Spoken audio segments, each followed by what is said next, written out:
de 3 a 5. Diz assim a palavra de Deus: mas escolhei dentre vós 7 homens de boa reputação, cheios do Espírito e de sabedoria, os quais encarregaremos desse serviço. E quanto a nós, e o nós aqui nós entendemos que são os apóstolos, nos consagraremos à oração e ao ministério da palavra. Rapidamente uma nota de rodapé aqui. Essa é uma questão debatida, o quanto a nós. Existem duas linhas. Existem alguns que defendiam que, quanto a nós, esse a nós aqui são os apóstolos e presbíteros. Então, alguns defendem a ideia de que, historicamente, o ministério dos presbíteros antecedeu o ministério dos diáconos, né? E há alguns que defendem que o quanto a nós é apenas o colegiado apostólico. O que é certo? Que quanto a nós é os apóstolos, ponto. Mas se já tínhamos presbíteros ou não, essa é uma questão que não dá para a gente aqui fundamentar com certeza, tá ok? Como nós falamos no domingo passado, a ocasião e o surgimento do ministério dos presbíteros é incerta. Então nós não temos uma ocasião, um relato histórico, como o dos diáconos, que nós encontramos em Atos 6, que mostra a gênese da origem desse ofício. Quanto à questão do ministério dos presbíteros, de fato, nós não sabemos se antecedeu o surgimento dos diáconos ou se foi a posteriori. Então, nós vamos apenas descobrir isso no novo céu e na nova terra. Enquanto isso, a gente vai tratando aquilo que nos foi revelado. Prossigamos então.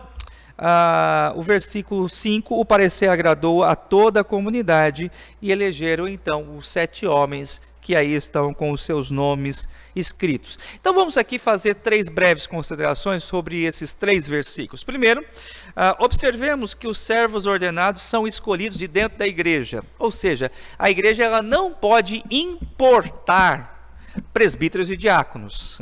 Não são homens de fora, não são homens de outra igreja. Nós não podemos, por exemplo, trazer oficiais de outras comunidades para servir a igreja local. Nós entendemos que os oficiais, eles surgem do meio da igreja, do meio da comunidade. E nós devemos orar, pedindo que Deus os aponte e que Deus qualifique, selecione os homens dentro da comunidade para que possam servir a igreja. Então, a igreja ela não deve olhar para fora, dizer, seria tão bom se nós pudéssemos ter aquele presbítero aqui, ou aquele diácono servindo aqui. Nós não temos presbíteros e diáconos de fora, nosso olhar deve ser para dentro, e isso requer uma valorização e um estímulo dos homens aqui de casa. Segunda observação, a igreja ela tem responsabilidade de participar ativamente na escolha dos seus oficiais, e aqui eu aproveito para fazer uma conclamação.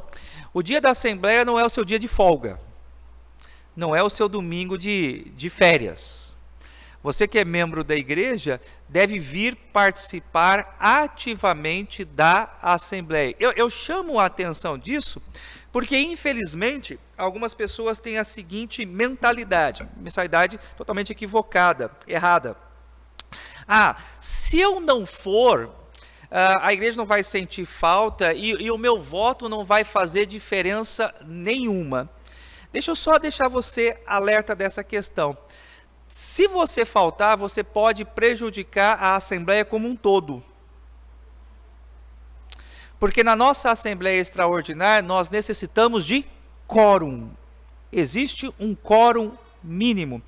Então, nós precisamos que todos aqueles que são membros participem ativamente da escolha dos seus oficiais. Vejam que no texto, quando os apóstolos instruem aquela comunidade, a reação daquela comunidade, da igreja de Jerusalém, foi a seguinte: o parecer agradou a todos, e todos participaram.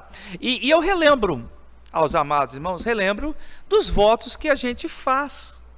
Quando nós nos tornamos membros da igreja, e a gente tem revisto os nossos votos aqui constantemente, quando a gente recebe pessoas à comunhão da igreja, um dos pontos que nós assumimos como um compromisso diante de Deus é o seguinte: de participarmos ativamente da igreja, inclusive das suas assembleias. Então eu quero reforçar esse compromisso e lembrar a amada igreja que o voto não foi feito com o pastor da igreja, nem tampouco com o conselho, mas o compromisso que nós subscrevemos esse compromisso com quem? Com Deus. E quando nós fazemos um voto a Deus, nós devemos cumpri-lo, porque Deus não se agrada de voto de tolos. Então, nós fizemos esse compromisso com Deus. Então, portanto, o apelo aqui aos amados irmãos é que nós participemos como membros ativamente desse processo de escolha. E a terceira observação que eu destaco aqui é que a igreja deve ter uma postura santa no processo de eleição de oficiais. O que eu quero dizer com essa postura santa? Não deve haver politicagem, pedido de voto, visita nos lares, dizer assim, vamos eleger fulano, vamos eleger presbítero.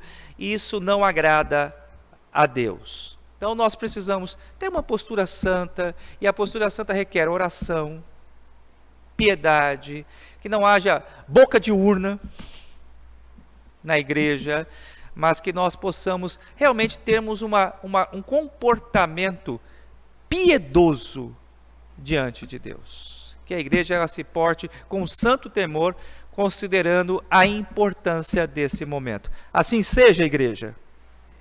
Assim seja, que assim seja no nome do Senhor Jesus, né?